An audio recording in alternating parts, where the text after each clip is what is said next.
고린도전서 14장을 저희가 오늘 봅니다. 이 14장 전체의 마지막 절이 모든 것을 품위 있고 질서 있게 하라 라는 말씀으로 마무리가 됩니다. 그 절 그대로 오늘 우리 이 설교 제목이 모든 것을 품위 있고 질서 있게 하라 입니다. 우리가 품위, 질서, 이것은 전제를 하는 게 있습니다. 나 혼자만 사는 것이 아니라는 거죠. 다른 사람이 있고 또 우리 위에서 하나님이 모든 것을 통치하시기 때문에 품위와 질서가 필요한 것입니다. 나 혼자 산다고 하면은 품위와 질서가 필요가 없을 수도 있습니다. 왜 나 혼자 있는데 이 세상에 나밖에 없으면은 내가 혼자 옷을 이렇게 갖춰 입지 않아도 되죠. 나 혼자 있는데 가장 편하게 있으면 되죠. 속옷바람으로 있어도 아무도 뭐라 안 할 겁니다. 하지만 공동체이기 때문에 하나님이 우리에게 주신 질서가 필요하고 그리고 품위가 필요한 겁니다. 많은 사람들이 좋은 공동체를 원합니다. 좋은 가정을 꿈꾸면서 다 결혼하죠. 그리고 아기들을 낳습니다. 왜? 좋은 가정을 원하니까요.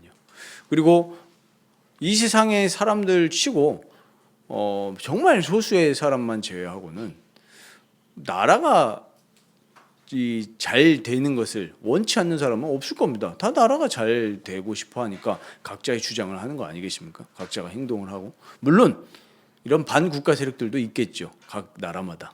그래서 나라를 뒤집어 엎으려고 하는 그런 세력들을 보면 있을 거지만 대부분의 사람들은 나라가 잘 되기를 원한단 말이에요.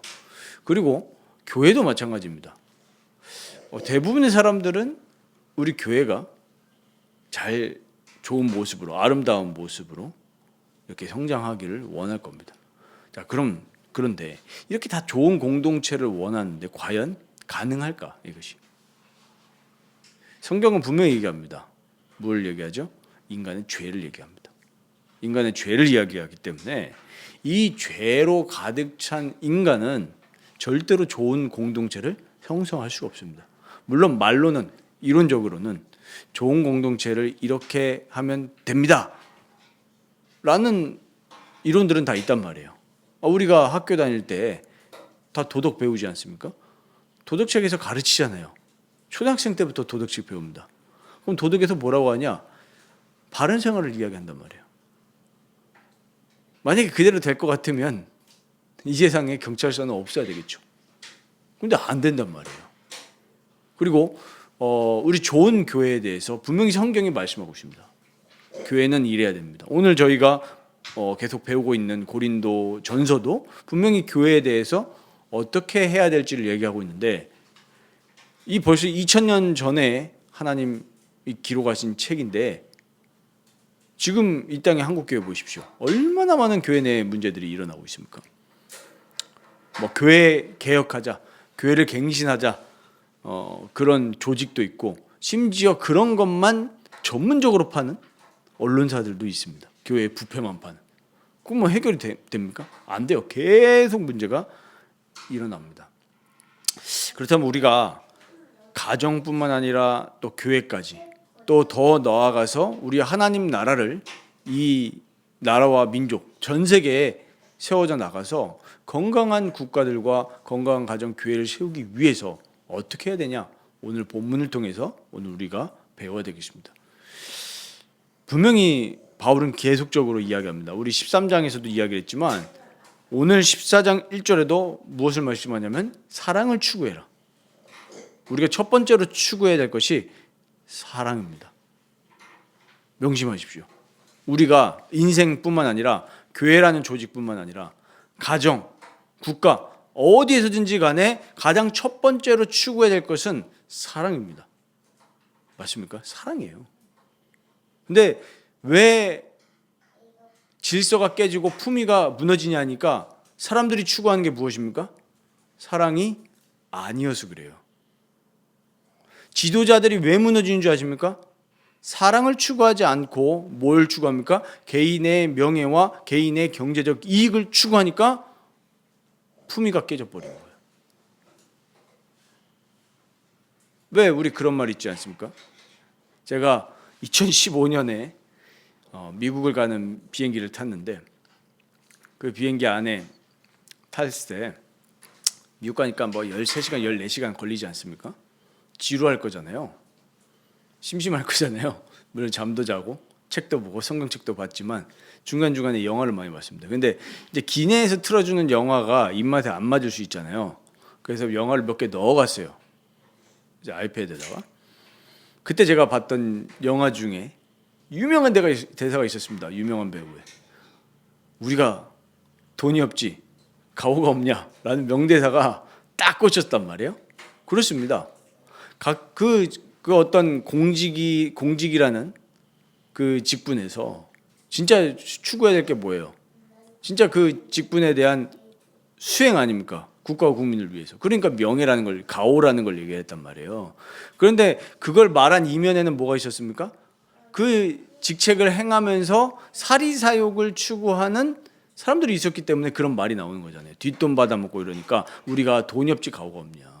범죄의 사실을 보면서도 우리가 돈 때문에 입을 다물고 있어야 되냐. 그 의미거든요.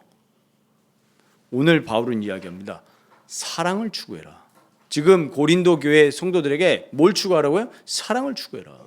앞전의 배경 다시 한번 말씀드리면 이 사람들이 사랑을 추구하고 공적인 유익을 위해서 하나님이 주신 은사를 사용한 것이 아니라 자기 자랑을 하는 데다가 이 성령의 은사들을 썼단 말입니다. 그리고 다른 사람을 사랑하지 않았어요. 사랑해야 됩니다. 사랑을 추구하는 거. 저도 마찬가지 아닙니까?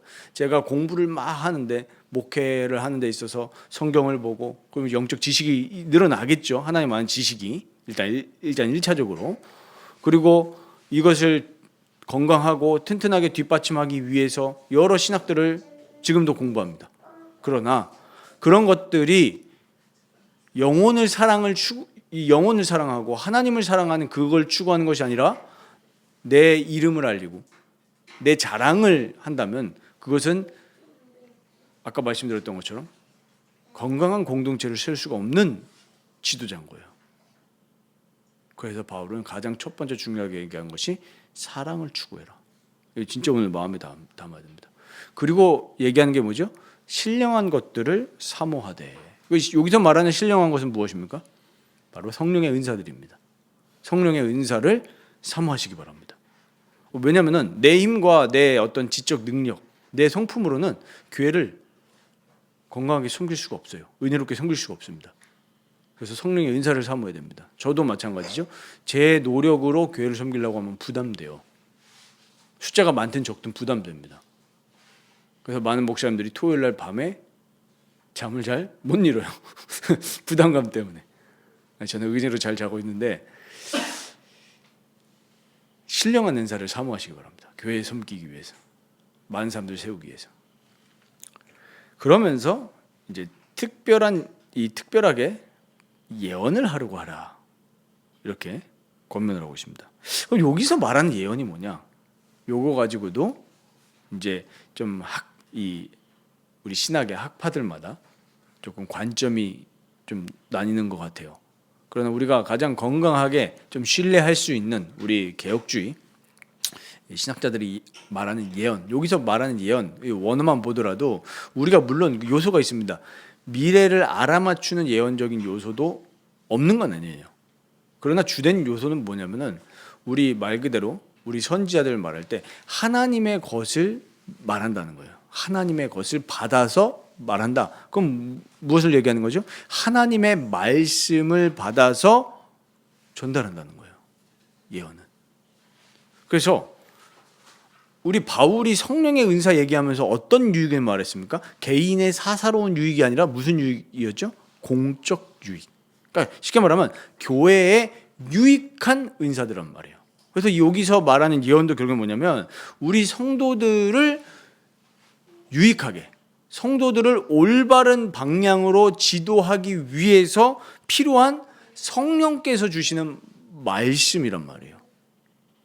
아까도 장로님 목회 기도하실 때 기도하셨지만 제가 여기서 사람의 교훈이나 사람의 지식을 말하면 큰일 나는 겁니다.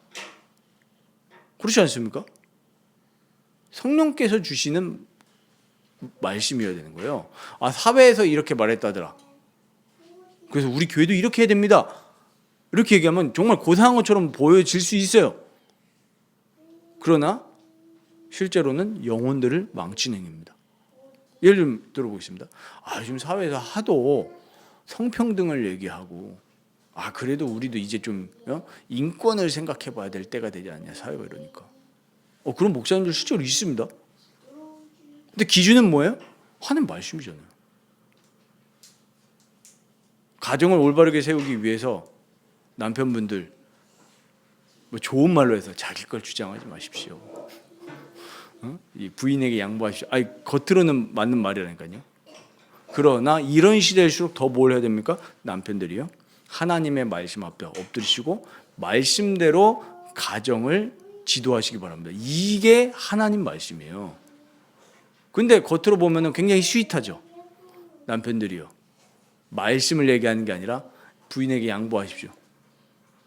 겉으로는 그게 틀린 말은 아닌데, 그런 메시지들이, 인본주의 가득한 메시지들이 지금 현대교회를 꽉 채웠단 말이에요. 동성애자들을 어떻게 해줘야 됩니까? 사랑으로 우리는 기다려줘야 되고 기도해줘야 됩니다. 그래야 돼요. 그러나 동성애라는 것을 용납하는 것은 뭐예요? 하나님이 싫어하시는 가증한 것들, 죄란 말이에요. 하나님의 질서를 깨트려 버리잖아요. 근데 그런 것들을 합리화시키는 인본주의 가득한 메시지가 지금 교회 안에 들어왔다면, 그게 사람의 말이에요. 그럼 우리가 이 예언이라고 했을 때 성령님께 감동을 받아서 성령님께 붙들려서 올바른 말씀을 전달할 수 있도록 그것을 사모하라는 얘기입니다. 지금 바울이. 왜요? 영적인 질서가 아주 혼잡했던 고린도 교회였단 말이에요. 하나님의 말씀보다 사람의 교훈을 자꾸 전달했단 말이에요. 그래서 바울이 고린도전서 2장에 하나님의 깊은 것을 통달하는 것은 뭐냐? 성령이라고 그랬어요. 성령. 그러니까 이 하나님의 올바른 메시지를 전달해 주는 게 교회 안에 흘러야 된다는 겁니다. 예언을 하도록 하라 그랬어요. 그래서 이 설교자는 자기의 특별한 메시지를 전달하는 게 아닙니다. 앞으로도 저희가 조심해야 될 것이 저분 굉장히 특별한 메시지 하는 것 같다 라고 생각하는 순간 거짓 선지자에게 빨려 들어가는 겁니다. 빨려 들어가는 거예요. 우리 항공기 사건 많이 날 때 어떻게 됩니까? 그 어마어마한 엔진에 누가 빨려 들어가요? 새들 빨려 들어가잖아요. 자기도 모르게 빨려 들어간단 말이에요.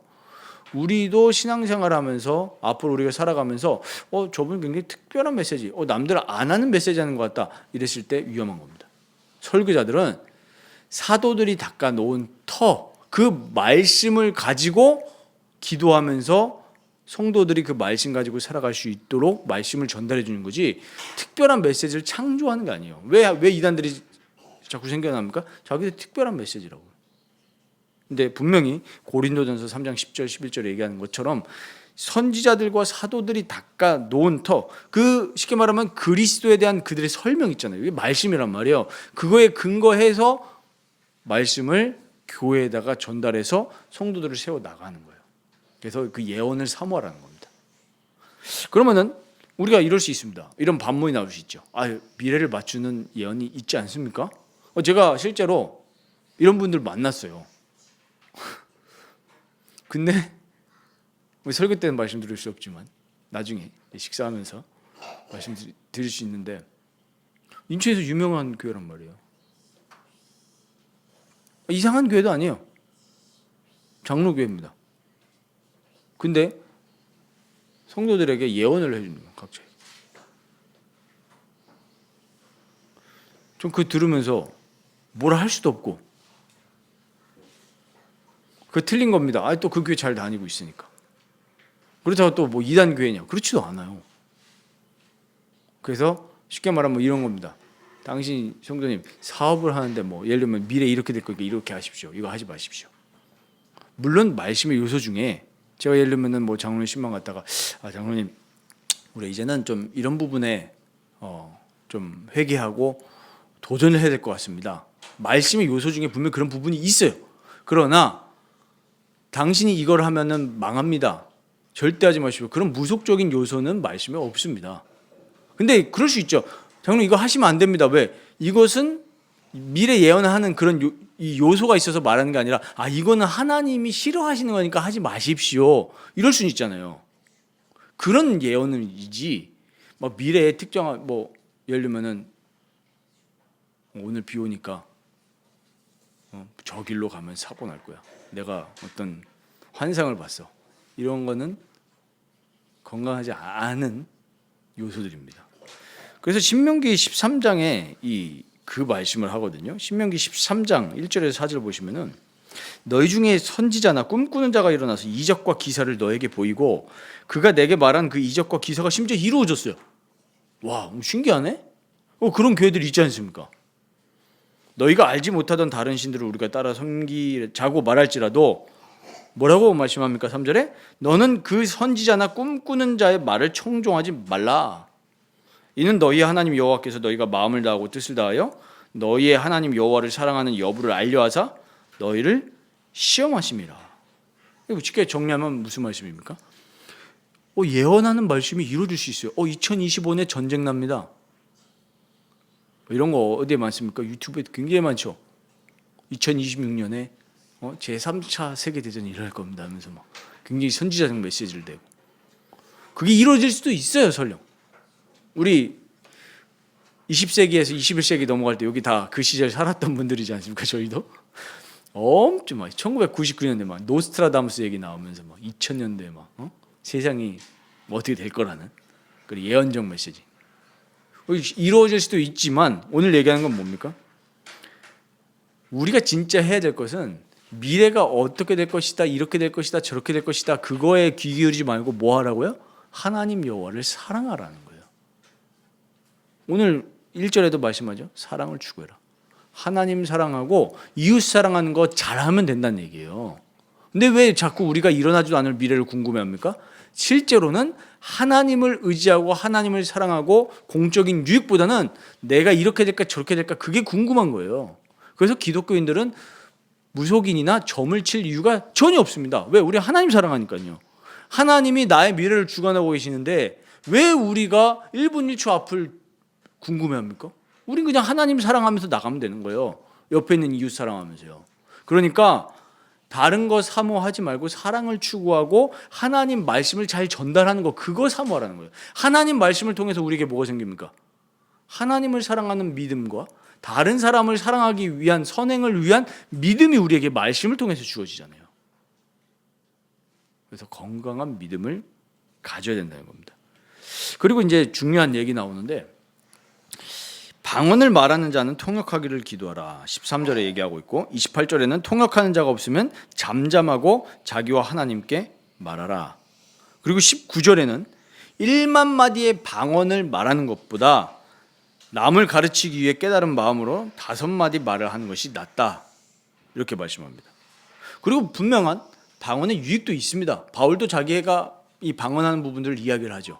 하나님과의 1대1 관계 속에서 깊은 관계 속으로 들어갈 수 있는 장점들이 분명히 있습니다. 방언을 받으실 수 있다면 하나님이 주신다면 그거에 대해서 거부하시기 마시기 바랍니다. 우리가 기도하는 중에 하나님 방언을 줄 수 있어요. 놀라지 마십시오. 받을 수 있습니다. 그러나 우리 교회 앞에서는 뭐 하라고요? 통역하는 자가 없으면은 방언으로 기도하지 말라라고 분명히 이야기합니다. 성경이 얘기하고 있다니까요. 근데 지금 교회의 모습들 보십시오. 상당히 뭐합니까? 분명히 우리 13장 처음 시작할 때 뭐라 했습니까? 은사는 여러 가지나 뭐는 같다고요? 성령은 같다. 은사에는 계급이 있는 게 아니라 하나님이 각자에게 주신 거예요. 다른 모습으로. 그렇기 때문에 교회를 세워나가는 게 중요하지 건강하게 말씀으로 계급을 나누고 그런 게 아니라는 겁니다. 그래서 오늘 이 14장 통해서 방언보다 더 유익한 게 뭐냐? 예언의 말씀으로 성도들을 올바르게 세워나가는 게 더 중요하다는 거예요. 그래서 우리가 이걸 보면서 실제로 교회에 많은 교회들이 이런 부분들이 잘 안 되고 있습니다. 방언이 아닐지라도 다른 모습으로도 자꾸 뭐 하냐면은 말씀으로 교회를 세우고 성도들을 세워 나가려는 것보다 다른 것을 가지고 교회를 세워 나가려는 모습이 너무 강하단 말이에요. 왜 그러냐 하니까 오늘 바울은 분명히 얘기합니다. 지혜 있는 아이가 되지 말라. 우리 지난번 본문에 바울이 뭐라고 했습니까? 우리가 하나님을 볼 때 뭐라고 했습니까? 우리가 지금 이 땅에서는 잠깐 거울로 보는 것 같지만 진짜 하나님을 볼 때는 완전한 걸 알게 된다. 그리고 자기가 영적으로 성장해 나가면 나갈수록 어린아이의 것을 어떻게 한다 그랬어요? 버렸다 그랬죠. 그래서 오늘 바울은 지혜 있는 아이가 되지 말라. 악에는 어린아이가 되라. 굉장히 중요한 말씀이죠. 이 교회의 속성과 목적이 무엇입니까? 교회는 사람이 주인이 아닙니다. 목사님도 아니고 장로님도 아닙니다. 교회의 주인과 교회의 머리는 바로 그리스도시죠. 그리고 이 공동체는 중심이 뭐냐면 삼위일체 하나님이 중심이 돼서 일어나가는 공동체입니다. 속성이 그래요. 그럼 이 교회의 목적은 무엇입니까? 거룩입니다. 그리스도 안에서 성령으로 말미암아서 각 성도 한 명 한 명이 거룩해져 나가는 게 목적이에요. 1차적 목적이요. 가장 중요한 목적이기도 합니다. 그러면서 당연히 성화되어져 나가니까 무엇을 위해서 살고 싶습니까? 하나님의 영광을 위해서 살아가고 싶도록 자꾸 그 마음이 변화되어져요. 본성이 변화되어집니다. 그러니까 이게 어떻게 되는 거예요? 동시에 뭐가 이루어지는 거예요? 거룩이 같이 이루어지는 거죠. 하나님의 성품, 하나님의 속성이 거룩이기 때문에 나도 그걸 점점 닮아가게 돼요. 그러니까 전도도 하게 되고 봉사도 하게 되고 그렇지 않습니까? 왜 우리가 전도합니까? 하나님이 우리에게 1차적으로 전도하신 거 아닙니까? 그래서 우리 책 중에 내용 중에 제가 누군지 정확히 기억이 안 나는데 선교사, 최초의 선교사가 누구냐? 예수님 아니냐? 하나님이신 예수님이 우리 인간에게 찾아오셨다.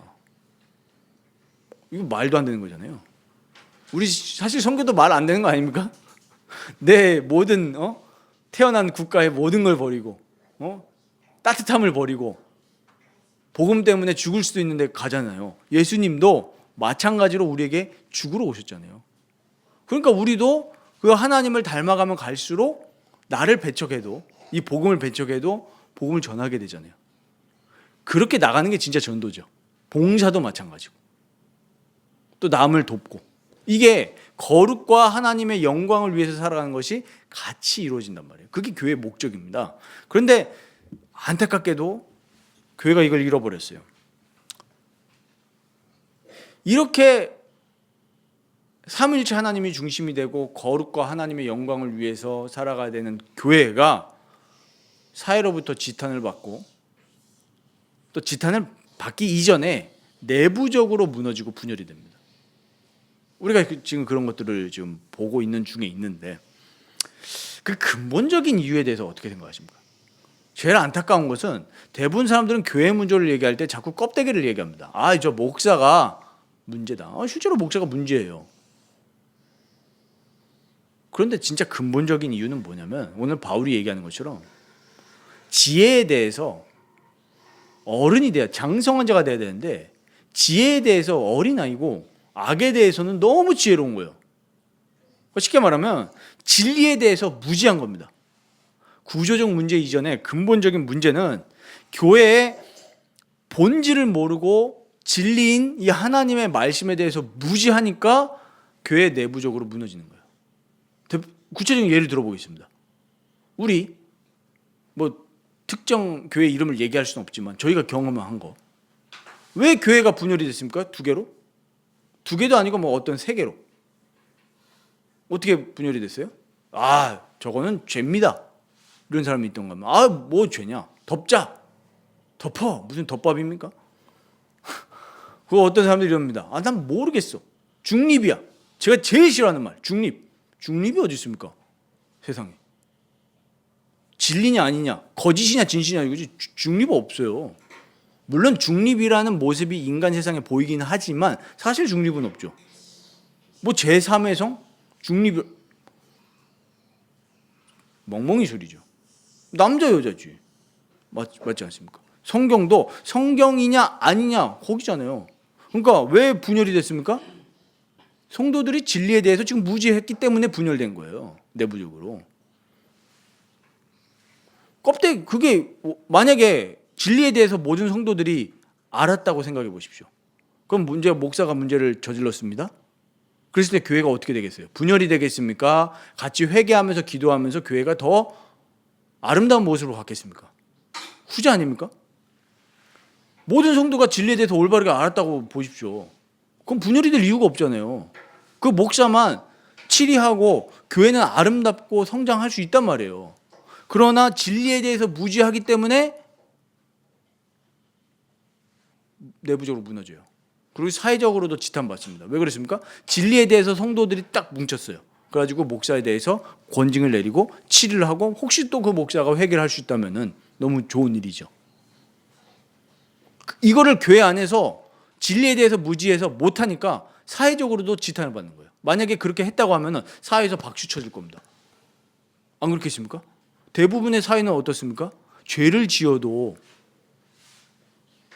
없잖아요, 그런 요소들이. 근데 교회는 야, 지도자가 죄를 지었는데 교회가 그거에 대해서 단호하게 얘기하고 회복해 나가네? 그러면은 사회인들도 일반인들도 다르게 봅니다, 교회를.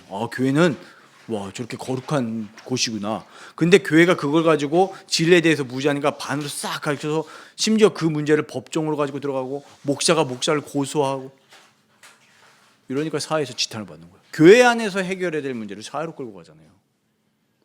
그러니까 첫 번째 근본적인 원리는 진리에 대해서 무지하기 때문입니다.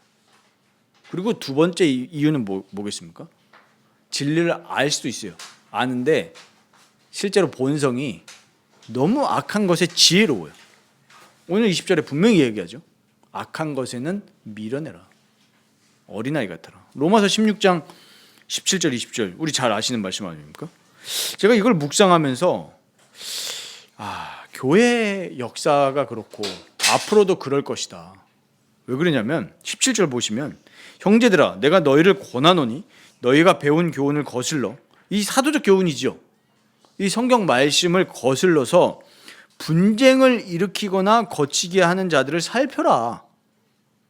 이런 일들이 계속 일어난다니까요. 교회 안에서. 하나님의 말씀을 거슬러서 자꾸 다른 교훈을 얘기해요. 그들에게서 떠나라. 18절 이 같은 자들은 우리 주 그리스도를 섬기지 아니하고 다만 자기들의 배만 섬긴다. 놀라운 말씀 아닙니까? 교훈을 거슬리는 자들의 특징이 뭐냐면 자기들의 배만 사랑해. 자기들의 유익을 위해서 살아가는 존재들이에요. 교활한 말과 아첨하는 말로 순진한 자들의 마음을 미혹하느니라. 교회 안에서 이루어지는 일입니다. 그래서 바울이 19절 20절에 중요한 얘기합니다. 너희가 선한데 지혜롭고 악한데 밀어나라. 아멘. 우리 교회가 건강하고 정말 하나님이 원하시는 교회로 세워져 나가려면 우리가 이 말씀을 마음에 붙들어야 됩니다. 선한 데는 지혜롭고 악한 것에는 몰라야 돼요. 근데 악한 걸 너무 잘합니다. 우리는 그 악한 거를 잘 안다고 자랑해요.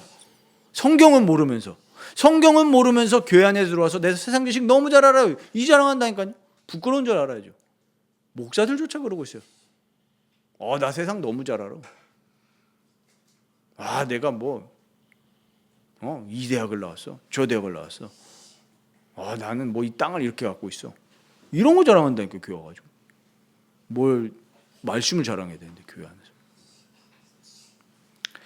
그래서 우리가 오늘 이 바울의 권면을 딱 마음에 담고 정말 우리가 품위 있고 질서 있게 이 교회를 세워져 가기 위해서 또 사회를 그렇게 만들기 위해서 우리에게 유일한 길은 그리스도밖에 없습니다.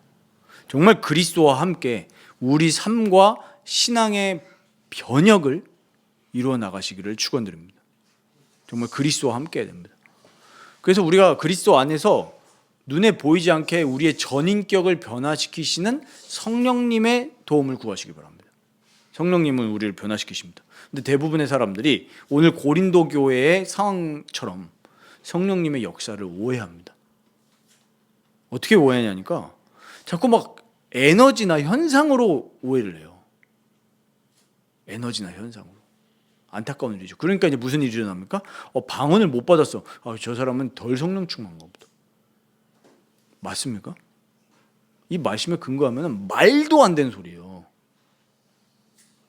저 사람이 예를 들면 전도를 좀 못할 수 있잖아요. 그럼 뭐 어떻게 얘기합니까? 저 사람은 좀 성령 충만하지 않은가 봐.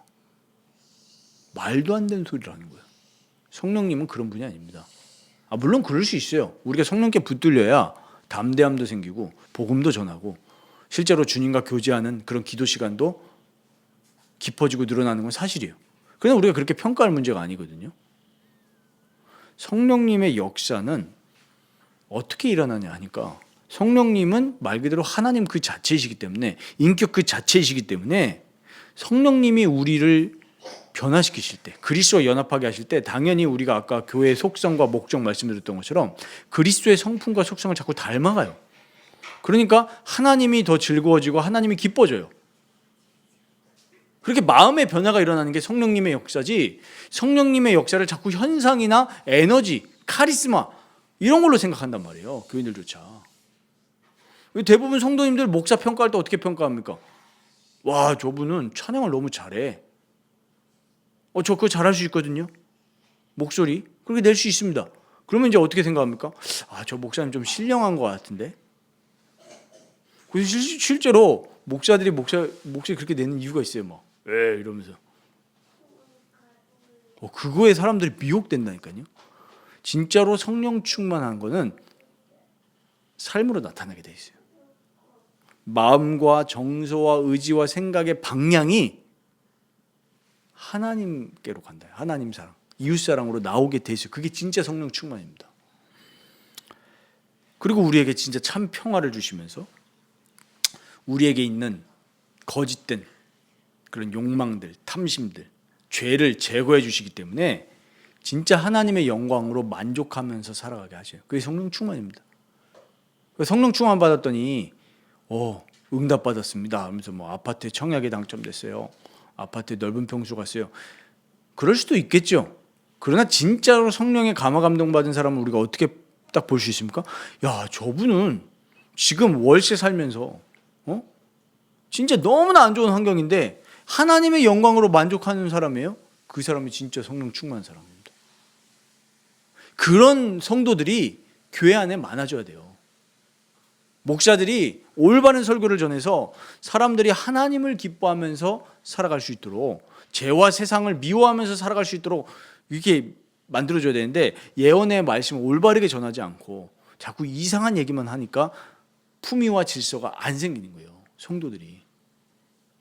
그래서 오늘 바울이 이렇게 권면하죠. 26절에 모든 것을 덕을 세우기 위하여 하라. 덕. 모든 것을요. 그럼 덕이 무엇입니까? 영어로 virtue인데 이 덕은 말 그대로 우리의 습관인데 좀 도덕적인 습관을 얘기할 때 덕이라고 하죠. 저 사람 좀 덕스럽습니다 하면은 뭐겠습니까? 저 사람들의 평상시의 행실이 습관이 굉장히 도덕적이라는 거예요. 우리가 여기서 말하는 성경이 말하는 도덕은 사람들이 말하는 도덕하고는 조금 다릅니다. 도덕주의가 아니에요. 성경이 말하는 덕은 우리의 본성 자체, 죄악된 본성 자체가 바뀌는 거예요. 그게 성화입니다. 착해지자 그게 아니에요. 그래서 이사야서 64장 보면 분명히 얘기하지 않습니까? 우리의 선행은 우리를 의롭게 할 수가 없어요. 성경이 말하는 선은 칭의를 받았기 때문에 중생함을 받았기 때문에 본성이 바뀌어지는 열매로 나타납니다.